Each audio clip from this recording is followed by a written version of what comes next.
I was going to talk to you about what's your takeaway from the whole Shannon Sharpe allegations. What are we taking away from the allegations? What are we taking away? Mm-hmm. Okay, let people know what are the allegations. Yes, absolutely. So, legally, right? Mm-hmm. The recordings that she's releasing, that's not admissible in court, right? Because he didn't know he was being recorded. You know he doesn't know he's being recorded? Or he can't have known saying what he was saying. I mean. So another thing is people are saying they were role playing. As I'm saying, do you know? But let's just stick to it's an illegal recording. He don't know, right? So it's been a topic in the group chat. So I think it's illegal, right? But I think that doesn't matter now that it's been released because whatever jury is about to hear the case, they've heard the tape, right? So she did what she was supposed to do as far as it. Whenever they get in there, they're gonna be like, don't worry about that tape y'all heard, and that's exactly what they're thinking about. Let's put some context to it. Hold on. Let's take a moment to answer a legal question that came up during the segment. EO asked whether a recording made without the other person's consent would be admissible in court. In Nevada, the answer depends on the type of communication. For in-person conversations, Nevada is a one-party consent state, meaning if you're part of the conversation, you can legally record it without informing the other person. However, when it comes to telephone conversations, Nevada law shifts to require all-party consent. So if the recording was of a phone call and the other party didn't know they were being recorded, it could be inadmissible and potentially illegal. Now in California, the law is even stricter. Under Penal Code Section 632, California requires two-party, or more accurately, all-party, consent for any confidential communication, whether in person or over the phone. Recording someone without their consent in California can not only render the evidence inadmissible, but also lead to criminal charges and civil liability. So to answer the question directly, the admissibility of a secret recording depends entirely on the state's consent laws and the nature of the conversation. And if you're not sure, don't record. They got my boy Shay down bad, man. Hold on really quickly, because I want to just throw this out there while it's fresh on my mind. So, number one, I'll say, for me, I hate that, or just really strongly dislike that a lot of very established. Don't do that. Go ahead. Don't do that. I'm correct. I know you about to heat me up with. Go ahead. I know what you're gonna say. Very established Black men make very bad decisions when it comes to their romantic lives. Like, I don't understand how Shannon got finessed like that. Even listening to the recording, I don't. What do you call as the finesse? Because she's saying she was. Are you saying she's? Let me hear what you're saying. I'm not going to speak on those allegations. What I'm saying is the nature of their phone conversations didn't feel. It felt forced. I don't know, the way she was talking and carrying on. It didn't. I don't know. It didn't. It supports the role play theory. That does, yeah. I mean, I don't. Cause you're right. Now that I think, I just don't know. Yeah. I don't know what I'm saying. I don't know what I'm saying. It's very stoic. It's very like. It don't matter what it was like. He's on record saying, "I'm gonna choke you in public." That is true, and that's another thing. So people need to take away that as of today, or what's the allegations? Hold on. As of today, always move under the impression that you could be recorded. Well, if you ain't got no money, you ain't got to move like that because nobody wants to sue you. Move like that even then, because you might get some money down the road. All right? And then they start digging up stuff on you. All I'm saying is we should be mindful of the things that we say. Now, in Shannon's case, in the audio recording. Are you upset that she's so young? I'm not upset. No. So you don't care that she's so young and he's his age? He got what he wanted. No, so you don't have a problem with that? That's what they're consenting adults. Okay. Yeah, they're consenting adults. Right. I mean. So you would, if your son is 25, he could marry a 45-year-old woman? So let me just ask a question real quick. When you say I don't have a problem with that, you mean would I want that for my child? If you don't want it for your child, then you have a problem with it.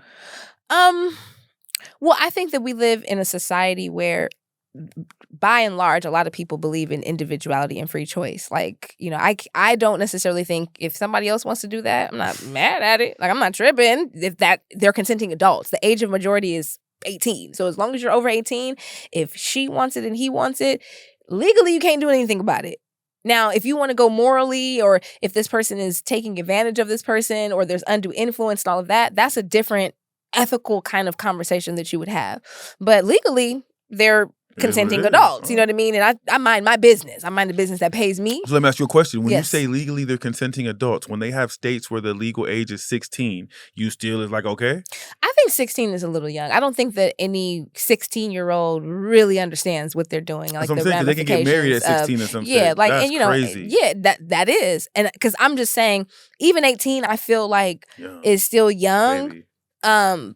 And you know, that's just going to be kind of like personal preference and parenting and other, you know, societal factors. But 16, I think, is young.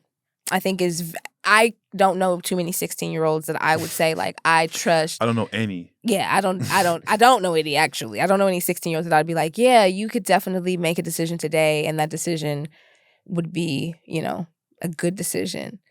I think there's still some time. There's still some way. Even after 18, I feel like there's still some ways to go before you really. You ain't really nothing until you 25, 26-ish. Yeah. And you done been through some things a little bit. You've been in the yard a little bit.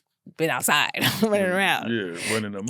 Even when you learn how to drive, like I feel like you don't really know how to drive for real until you've been driving for like 3 years. You don't really know how to drive for real till you've been in an accident or two. That's when you know how to drive for real. Do not listen to him. You do not need to be in an accident. How many accidents have you been in? Yes. Come on. They haven't been my fault though. That matters. That matters a lot. They hit me. I can't help that they can't drive. But I've been in about 8 to 10 fender benders. Wait a minute. First of all, it can't always be their fault. It can't. Let me tell you, the last one. Statistically, it doesn't have you know, I'm honest. The last one was my fault. Like last week, 2 weeks, 3-4 weeks ago. That was my fault. Other than that, they hit me for sure. Let me see. No, maybe 2 was my fault. 2? Well, that's what the insurance said. I don't believe it was my fault. Insurance said that one was my fault, but I don't count that. So 1, 2, 3. Hold on. First of all, you already halfway through the first hand. Oh, I've been about 8 to 10 fender benders. For sure. You can't drive. Who can't drive? You can't be driving too fast. They hit me. One thing I will say, I don't make the same mistake twice, though. So anytime I've hit something and it ain't happened again, I'm saying, listen, it's rough out here in California. You got to get you some good auto insurance. Get you some, I don't think I've been in an accident before. You don't know how to drive then. You don't know how to drive then. I think I know how to drive. I've been driving for a long time. You ain't been in the thick of it. You ain't been in the thick of it yet. Man, I don't subscribe to that. But I mean, I feel like people who just hit and always in accidents, you're the problem. You just don't. So and then you be in a rush. Say accident, me or people? People, you so too. Do you be in a rush? Sometimes. You do be in a rush. Let me ask you a question though. When you say accident, you mean like a collision where? Have you been in a collision? I done had airbags deployed. The so the first one. So listen, you know what? I'm gonna tell you off camera. You got a lot of stories, and listen, my bad. You done lived through a lot. 3 lifetimes. That's a lot. Yeah, okay, so we talked about Shador. We talked about Uncle Shay. But what's your take though? My take is, it's over for the homie. Why? You said it's over for him? You saw he first of all. Well, he offered her $10 million before, which is very telling. But see, I thought about that when that happened because I thought about what you would say. Maybe it wasn't so much that he's guilty, but it's just I don't need all this in the public. He said he wants to date his wage. You see that video? No, Shay always been about that. Yeah, I'm not. Listen, I feel like you. He 18, she 50, or however it go. They could do what they want to do. I'm just saying, maybe when he offered the 10 mil, he didn't want it to pop out because now what happens is he had to step down from ESPN. He did? Yeah. Oh. He said, I sent you the thing. You did? Yeah, he said, I'm stepping away from my dude. That's what I'm saying. Okay, hold on. My thing this is an emergency call. Is that you're guilty? Because I'm not stepping down from nothing if I'm not guilty. We don't want you here no more. We don't want you here no more. Anything. We don't. But there's a moral clause in those contracts. There's a moral clause in the NBA and NFL. They can release you for conduct detrimental to the team. Absolutely. You get to doing anything out here funny. Out of here. Tonight. This is why I think it is so. They told him you can step down or we'll fire you. And you got to take so the former. So now what? And guess what?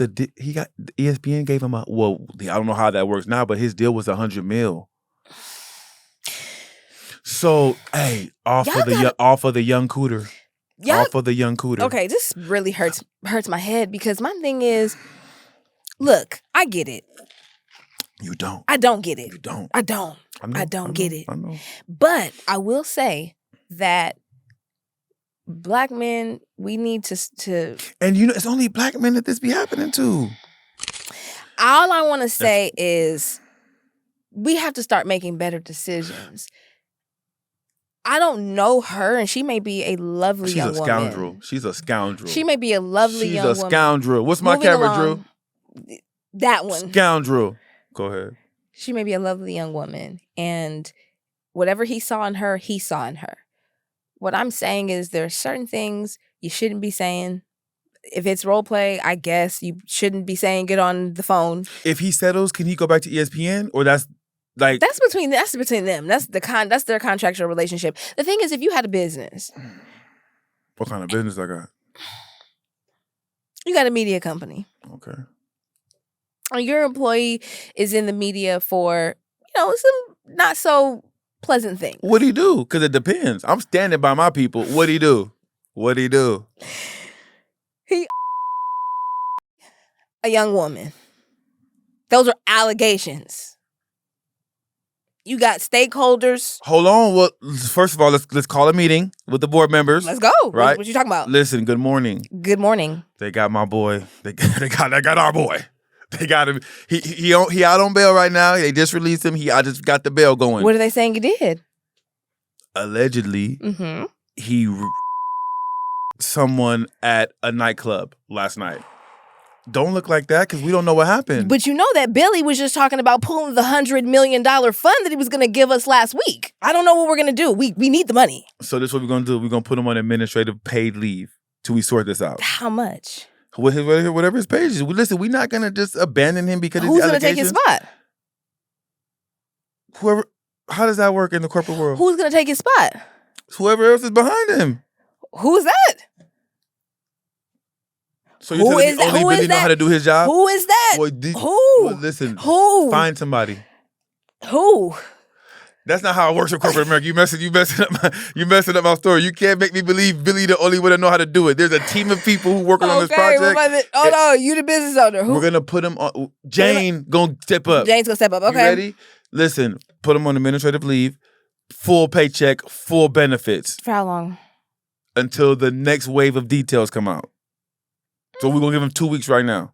Give him 30 days, because that's my partner. Give him 30 days, because that's my He been boy. loyal. Yeah, give him 30. He been loyal. And listen, I'm gonna tell you right now, if it get to looking shaky, we're gonna hit him with the severance package.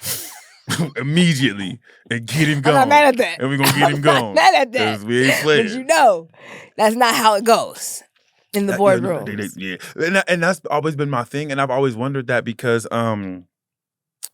every time somebody gets accusations levied against them, they immediately step down. And I'm like, if you're not guilty, why are you stepping down? Because you're hurting the company.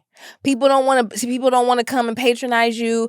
Your stakeholders, your stakeholders want him gone. He's out of here. All right? Because the stakeholders are the money. They are the bag.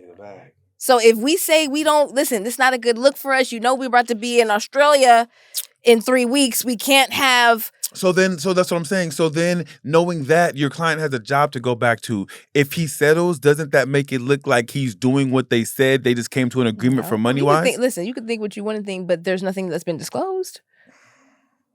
I'm just worried about when you settle, can I go get my job back? That'd be between you and your job. That ain't got nothing to do with me. ESPN is run by Disney. And what that mean? That means they're a friendly image. We don't want none of that over here. I'm surprised he was even able to, because you've seen his podcast with Chad, right? I have seen his podcast. You see how they talk. Yeah. I'm surprised he was able to get that off and then jump on ESPN the next day. You just said. I agree with that. But I do think that, and this is something that I think people in corporate America struggle with because, yes, you have a job, a forward-facing job that you do 9 to 5 or 9 to 6 or whatever your hours are, but you're a dynamic person. Like, you may also, It's still those shareholders don't want him talking about how he was. Sure, but I mean, he was able to get it off. No. So I definitely, and that's why I don't like the gray area. Let's pick what we're gonna do and stay there. I think times are evolving. I think that times are definitely evolving. I'm very appreciative of that, and I think that we need to. Yeah, I think people need to lean more into that because the reality is that when you work in a corporate environment or you just work for anybody, your job is not guaranteed. Even if you're doing a good job, like even when you are excelling at your craft, it could be job eliminations. It could be the company's going in a different direction. They've decided that they want to, take a different strategy, like and you're lose 12 exactly. million in a week. And then now you got to go because your particular job location isn't performing. There's so many different things that can take you out of the job market. So, I think it's important that people find something, whatever that thing is, as a secondary thing. But I like that jacket though. Thank you. You made that? I did. Can y'all see Where'd that? you get the jacket from? I ordered it off of Amazon. You like the material, the quality of it? It's okay. So next time you go get a different one, or how that work? Probably. I like how you did your thing though. Thank you. I need a little custom. Yeah. A little custom. That's what I'm telling you. Look, we got little facilities. You know what I mean? We got facilities. We got a sweatshop? No, we don't got a sweatshop. We're not working nobody. Okay. Nah. Let me know what we doing. No, we don't got a sweatshop, but we got customs. Ark, put the link right here. You heard it. But what I'm saying is a conversation about, I can't remember what we were talking about. Man, that makes me mad. Shannon, here's my thing. I think Shannon needs to, I don't like that he stepped down. I don't like that he stepped down. Well, you know what that was? You need to. Sure. Where does Shannon go from here? That's the question. He got his own thing. It's not no ESPN thing. Well, now you can put some more time into it. So you think he's done at ESPN? They let him go? He stepped down. But to me, that's the same thing. Yes, it's end. He can go somewhere else. So, but why can't you? Because why can't you? Go ahead. I made a mistake. I can't get back to work. She did say, but hold on though. Let's hold on. Don't hold us to that one because she did say in the text, "I told you not to put it there, and you did anyway." There you go. So, step down. You're a big dude. Step down. Pause. I don't know what you do. I don't know. That's crazy. Y'all, all right, my bad. I didn't mean to make you feel uncomfortable. Y'all, that's crazy. It is. Y'all gotta figure something out. Y'all be doing too much. And listen, and I'm not saying that I'm really in the pause culture. I just gotta protect myself. That's all I'm saying. First of all, what are you protecting yourself from? From pause. Okay, whatever.